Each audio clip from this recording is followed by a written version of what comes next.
There is much speculation about the direction of the incoming Trump administration's foreign policy and its potential impact on global stability, keeping in mind the war in Ukraine as well as in Gaza and tensions here on the Korean peninsula.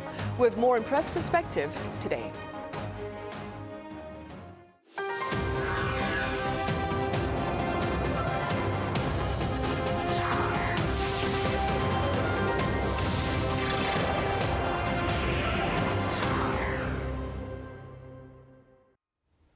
Welcome to Wednesday's edition of Press Perspective for November 27th here in South Korea. I'm Min Sun-hee. Today we revisit the topic of America's foreign policy under a second Trump leadership on global security, including that here on the Korean peninsula. For more on this, I have Professor Park Won-gon at Ewha Womans University live on the line. Professor Park, it's a pleasure to have you with us. Thank you for having me. I also have Sebastien Falletti, correspondent for French daily Le Figaro. Sebastien, it's good to have you back. Thank you for your invite. Good to be back indeed. Right, Sebastien, we'll start with you then. Let's begin with the remarks shared by U.S. Security Advisor nominee Mike Waltz on Fox News regarding Russia's invasion of Ukraine. Sebastien, what exactly did he say, and what endgame do you envision to this war under a Trump leadership? Indeed, this is a major issue that is maybe the most pressing foreign policy item that is waiting next U.S. administration, at least when we listen to what Donald Trump and his close advisor have been saying during the campaign and more recently. So indeed, Mike Waltz during this interview said, quoting, that we need to bring this to a responsible hand. So he stressed the need to finish this conflict.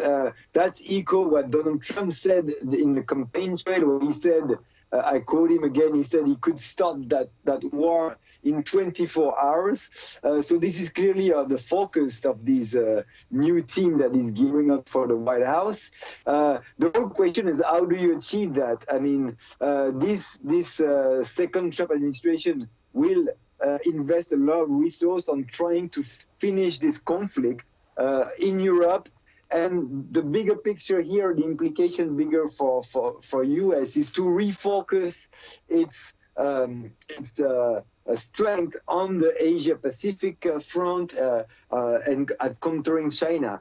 So the whole question is, how do you do this?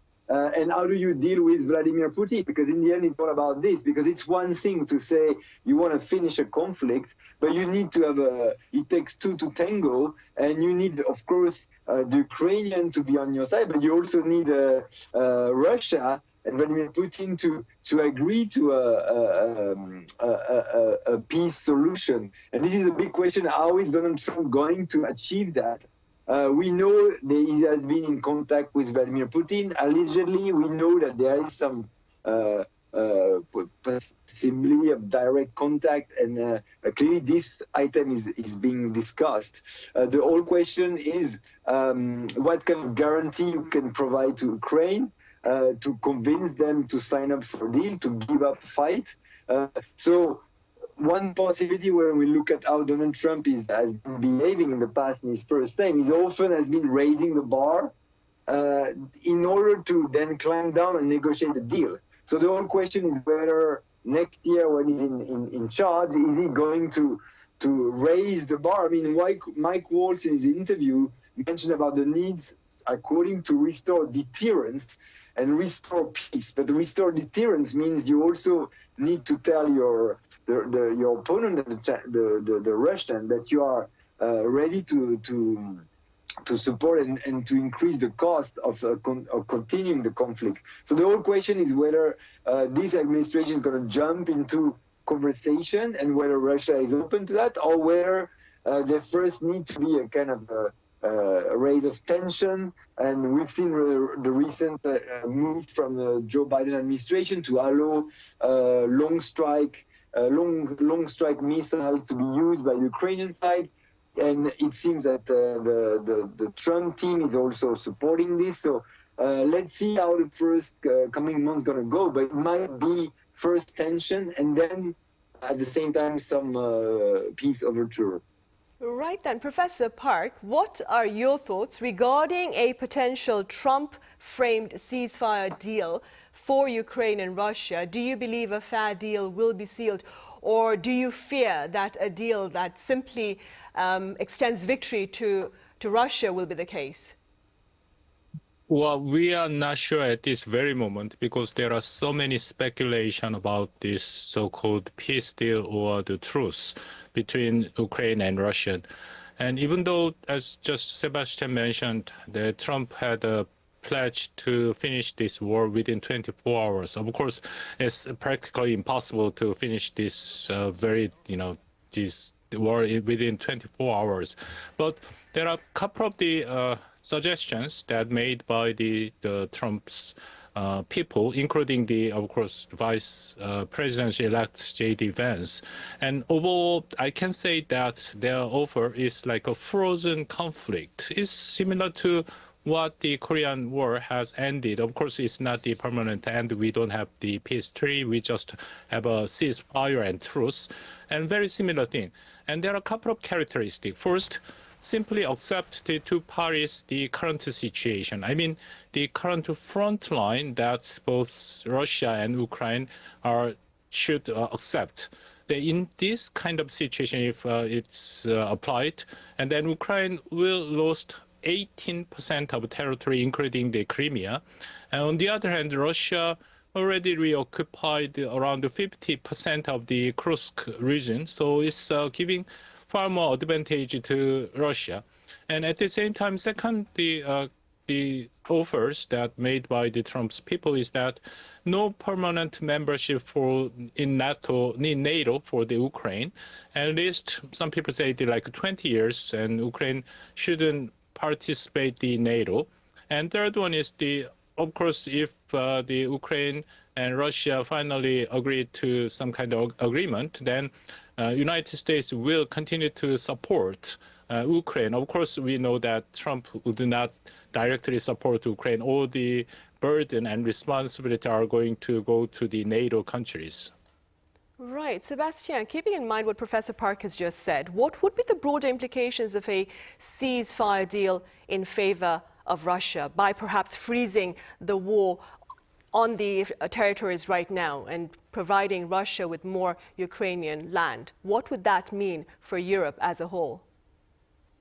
Well, the implication will be first global, but of course, Europe will be on the front line, and this is mainly for the Europeans that the stakes are the highest. But at the global level first, I mean, of course, a ceasefire that will basically recognize de facto Russian conquest will be a major win for Russia, but also for countries that are close to Russia. I mean, of course, North Korea is ally, but also partners like China and a lot of authoritarian government who have close relationship with Russia will see this as a sign of weakness from the so-called Western democracies, and it will comfort Russia as one of the key players on the world stage. So there is this global implication, and of course, and from the European perspective, this is far more acute because it's the issue of the security of Europe. Many countries, especially in the eastern part of Europe, like Poland or Romania, are concerned that Vladimir Putin might not stop in Ukraine, that he might want to push his influence westward and challenge potentially some of the border. We're thinking also of Moldova. We're thinking of, there are some potential hotspots. So there will be a major concern. And of course, there's a bigger concern about NATO, about the credibility of NATO. So this is also where it depends how far US and Donald Trump administration withdraw from the scene, how far they want to keep involved in NATO, and where the Europeans have to face more together and alone their security. And the question is whether Europe will stand united on this, whether they will put up a united front to get involved in the peace talk and to have a say in Washington, or where they're going to fragment it. We see that within the EU there are different positions. Some countries like Hungary or Viktor Orban are very close to Trump and are more keen to have a soft deal for Russia, while, of course, France, Germany are more adamant and want to have a much more stringent agreement. So there's a big stress test for Europe, for NATO, and also for the EU in this potential negotiation. Right.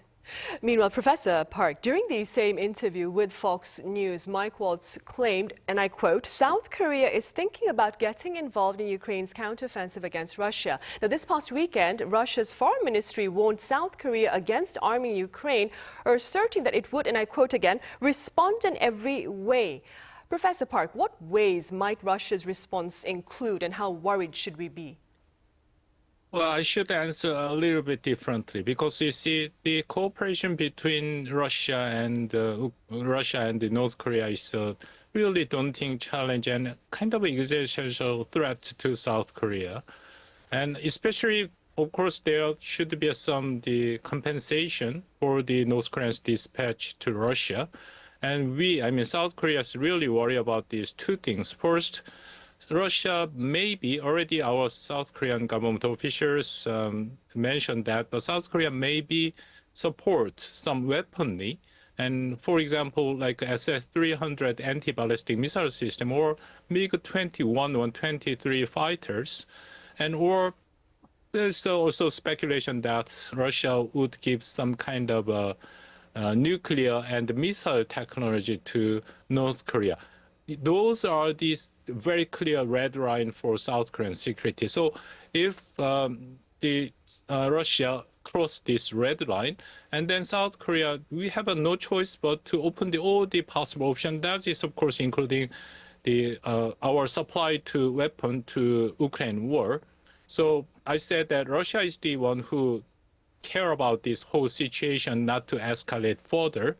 And then I try to answer your questions. If Russia transfer the nuclear technology, and they implied for that one too, that is definitely such a negative impact on the 1968 the non-proliferation treaty. And you know that Russia is one of the 5 acknowledged country to possess the nuclear weapon, and then the NPT's ultimate goal is to denuclearize all the countries, and at the same time, those countries should not give any kind of proliferation about their nuclear technology. So this is a very negative impact on the NPT and all the non-proliferation region for the world.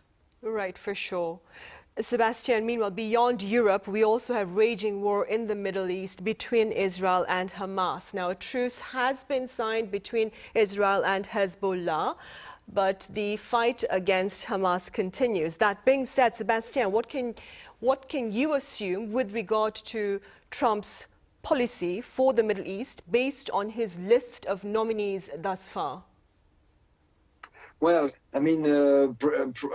Israel Prime Minister Benjamin Netanyahu was one of the first foreign leaders to congratulate Donald Trump for his victory. He's, of course, openly satisfied to see Trump back in the White House because he sees Trump as a strong supporter of Israel, and he hopes that he's going to get a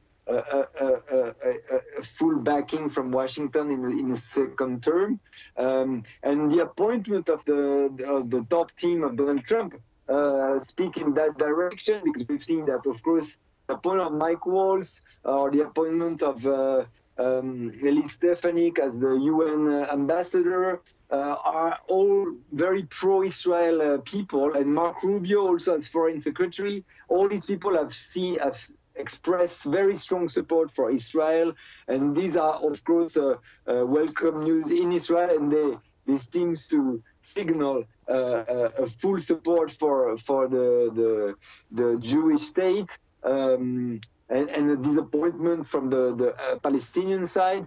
Having said that, the big question is how far Donald Trump is going to support Israel against Iran, and the big question is where he's going to allow Israel to strike Iran and potentially strike Iran nuclear facilities. This is the big elephant in the room at the moment. We know that Iran has been making huge progress on its enrichment, on its uranium nuclear program, in the last few years. So the question is, how do you solve that? Some people in Israel want to strike. So far, the US have been concerned to give this green light because they are concerned of inflaming the entire region. So this is the big dilemma Trump is facing. He's probably inclined to give his go-ahead, but at the same time, it might trigger a major deflagration. And a lot of countries in the region, including countries who have been close to Donald Trump, are not keen on that. Even Saudi Arabia, the de facto leader of Saudi Arabia, Mohammed bin Salman, has been trying to mend the fence with Tehran recently. They are worried that it will be a further escalation. So this is a big question mark, and it's still unclear whether beyond the maximum pressure policy that we expect, whether this will go as far as striking directly the Iran leadership. Right, then, Professor Park, keeping in mind the concerns shared by Sebastien, what are your prospects regarding Mr. Trump's Middle East policy in terms of the war between Israel and Hamas and with regard to containing Iran then? Well, I have a little bit different thought about this Trump's possible Iran and possible Middle East policy. Because first of all, we know that Trump, he simply hates war. So the ultimate goal is to stop all the war in the world, because he considers war is very bad for their economy and it's bringing some inflation. So I think second one is that we have to think about is Trump is simply pursuing some legacy. And all the U.S. presidents who start the second term, they wanted to have some achievement in the foreign affairs. So, and especially Trump, and he's really wanted to get some Nobel Peace Prize. So I think to feel that he can have a chance to get this Nobel Peace Prize is that Russia and Ukraine war and the Middle East. So Netanyahu also is a very close friend to Trump, and so he knows very well what Trump has pursued. So he will give what Trump wants, and of course that is ceasefire. So that's why he is currently very intensified this conflict before the January 22 next year. And about Iran, and of course, Trump will put more pressure on the Iran, and we all know that Trump is the one who withdrew from the JCPOA, the nuclear deal with Iran. So he, of course, reintroduced sanctions. But I don't think the Trump would agree to have any kind of military attack by Israel to Iranian side, because it can escalate the Middle East situation. Instead, probably the Trump will use the economic sanction and more intensified economic sanction to control the Iran. And also the Iranian side, you know that Iran's the president he elected last July, he's the reform mind, the president. So I think Iran has a better chance to come to the negotiation table with Israel and the United States. Right, then moving beyond Europe and the Middle East, Sebastien, here in Asia, as you mentioned at the start of our talk, the incoming U.S. administration, that is the Trump administration, has vowed to take an aggressive approach toward China. That being said, Sebastien, what are your thoughts regarding future ties between Beijing and Washington under a second Trump leadership? Well, we know that China has been the main target of Donald Trump on the foreign policy already during his first term. We know that he triggered the so-called trade war with China, and he's always been saying this is the major focus for the U.S., and there's a bipartisan view in Washington about this. So clearly there is a sense that the U.S. need to focus its resource, both military, but also its economic tool, against Beijing, I think, is the world's second largest power. So the whole question is how he's going to do this. We know that, as he mentioned, the trade avenue is the first priority. He's been mentioning regularly about tariffs. He wants to impose a 60% tariff on China. That's what he claimed during the campaign. The question is whether he's really going to go to implement that threat. We know that yesterday he already said that he's going to impose from day one an additional 10% tariff on China. He already did that in the first mandate with around 25% increase. The whole question again is whether Trump is trying to go for a full trade war or whether he's going to use this to negotiate a deal. We remember in the first term, he also was very hawkish on trade, but then negotiated with Xi Jinping a trade deal in the second part of his mandate. So we are going to watch very carefully to what extent he's going to fulfill his threat on tariff, or whether he's going to be open to negotiation. Clearly, on the Beijing side, there's incentive to try to find a compromise to prevent this punitive tariff. That's the main avenue. The other avenue is, of course, security, military thing. And the question is what Trump is going to do about his ally, the U.S. ally in the region. Here there are some question marks, because we know that in the past he's been very uncertain about alliance. He even threatened to withdraw some of the troops, like in South Korea, or at least to raise the defense cost. So the question is how he's going to invest in the alliance. The Joe Biden administration has put a lot of emphasis on rebuilding, strengthening the network of military alliance in the region with the Philippines, with Japan, with South Korea, but also with Australia. Is Trump going to build up on that, or whether he's going to weaken those ties? And that would be, of course, an opportunity for China to counter that network. Right, Professor Park, then how do such tensions between the U.S. and China look to affect South Korea? Well, that's kind of a very broad question, but we are sure that it's going to be a very negative impact, not only for the South Korea, but all over the world. But think about our incumbent, the South Korean government, Yoon Suk-yeol government. I think we have a little bit better chance to deal with this very daunting challenge than our previous South Korean government, because we have for past 2.5 years to have a very close cooperation with the United States. We all remember that last year, Camp David and also the South Korea United Summit. And even for the 1.5 years ago, South Korea has introduced our own version of the Indo-Pacific strategy. And then we are saying that we are pursuing free, peace, and prosperity for the Indo-Pacific strategy. And then probably you remember that the first term of the Trump era, and Trump also had introduced the Indo-Pacific strategy, and then they emphasized free and open Indo-Pacific. So there are many common ground that South Korea and the United States and Trump administration can cooperate. And also we have, of course, it's a daunting challenge for sure, but we can come up with a deal with the Trump administration in a sense. Right. Well, we'll have to end our talk on that positive note then. Professor Park, as always, thank you so much for your insights today. And Sebastien, thank you very much for your time and your thoughts. Thank you. Thank you so much. Right. Well, that ends this edition of Press Perspective. Thank you for watching. See you same time tomorrow.